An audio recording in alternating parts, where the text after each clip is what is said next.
before the Thompson fight, or maybe after the first one, definitely before the second one, you had a fear of failure.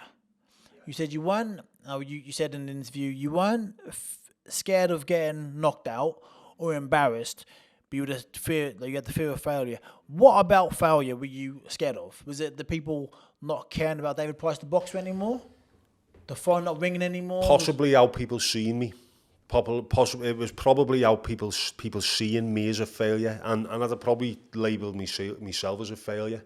Because as you said at the beginning, you went back to the boxing gym to prove to yourself. Yeah. You've always been against it, like Batman. Yeah.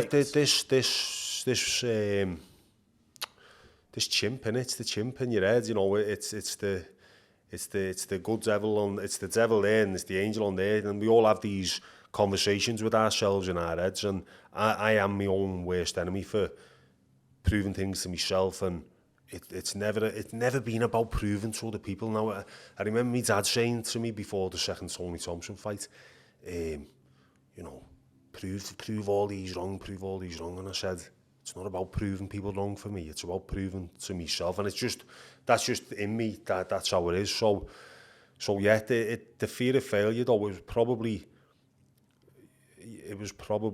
the thought of going from when I was a kid, I was an apprentice plumbing, heating engineer, and then I've gone into professional boxing, and you're a professional sportsman then, and the thought of having to go back to 9-to-5 job, I thought that would be a failure, especially considering the position I'd been in, when the reality is 99% of boxers will have to go into a 9-to-5 job again, or do something to make money, because you finish boxing at an average age of 34, 35, you're going to live for another 45 years, hopefully at least.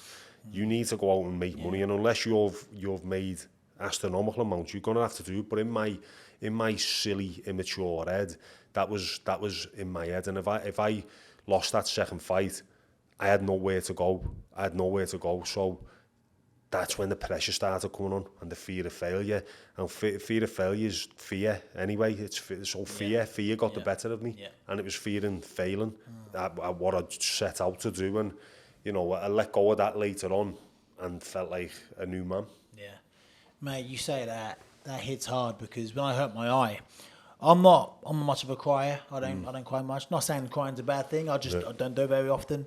And then when I hurt my eye, then the day or two later, my physio came around my house. He was very close with him. I'd had a lot of injuries before, shoulders and Achilles, and he'd bandaged me back up numerous times.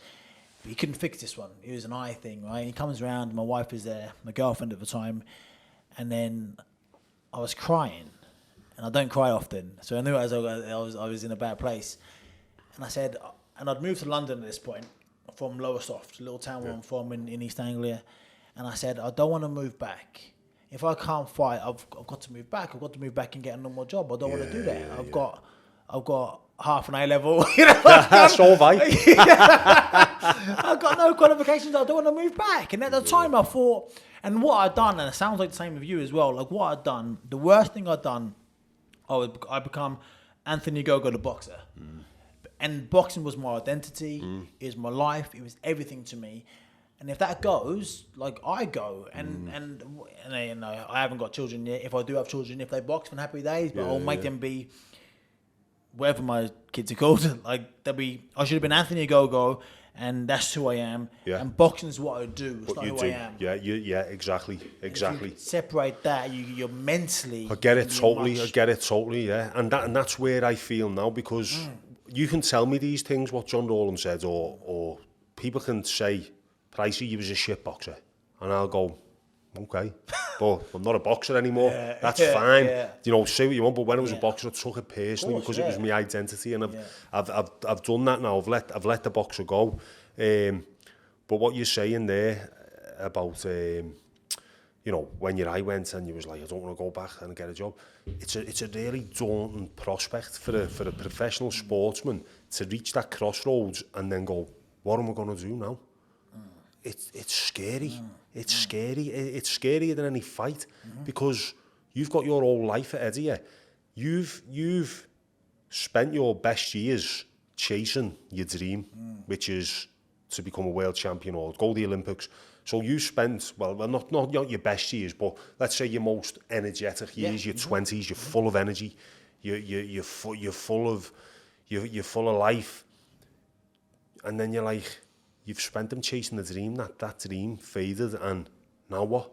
And it's boxing's great, by the way, and it saves a lot of people. But for some people, they might look back. I said this last week, and they might look back and go, "Wow, did I make the right choice to chase this dream?" Do you know what I mean? But you can't have any regrets, of course. you know, obviously. But it's a daunting prospect, and I'm just made up. I'm proud of you, by the way, that you've diversified, and I think it's amazing what you've done. By the way, to go into another combat sport, but you was into your wrestling anyway, weren't you? You was a fan of wrestling, and you're going to be a massive success at it. And